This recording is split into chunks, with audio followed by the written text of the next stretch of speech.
தினம் சிறகடிக்க மாசி சீரியலை ரோஹிணி அங்க கார்ல என்ட்ரி கொடுக்கிறார்.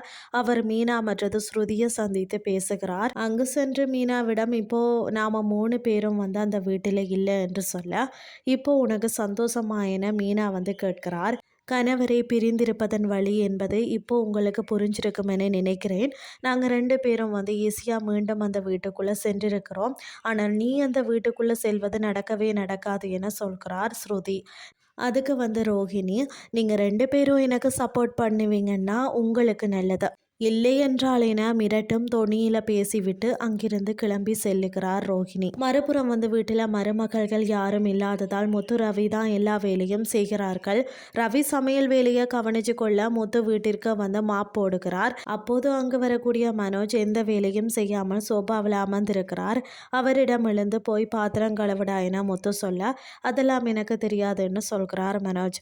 பிறகு அங்கு வரும் விஜயா மனோஜ் எந்த வேலையும் பார்க்க மாட்டான் என சொல்ல, அவனை கெடுக்கிறதே நீங்க தான் என முத்துவும் ரவியும் திட்டுகிறார்கள்.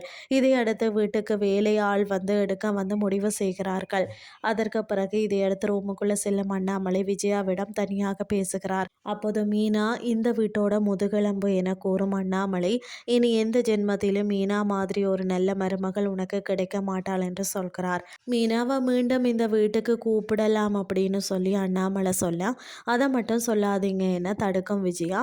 நான் அதற்கு சம்மதிக்க மாட்டேன் என திட்டவட்டமாக கூறிவிடுகிறார். அதற்கு பிறகு முத்து மீனாவின் பூக்கடைக்கு சென்று அவரை சந்தித்து பேசுகிறார். அப்போது ரோகிணி அங்கு வந்த விஷயத்த சொல்லும் மீனா, நம்மளுடைய வீட்டில் நடக்கக்கூடிய பிரச்சனைக்கு அவள் தான் காரணமாக இருக்கக்கூடும் என ஸ்ருதி சந்தேகப்படுவதாகவும் மீனா கூற, இருக்கலாம் மீனா, பார்லர் அம்மா இந்த மாதிரி ஃப்ராடு வேலைகள் எல்லாம் செய்யக்கூடிய ஆள் தான். முதலில் அந்த பெண் சாமியார் யார் என்பதை கண்டுபிடிக்கணும் என்று சொல்கிறார்.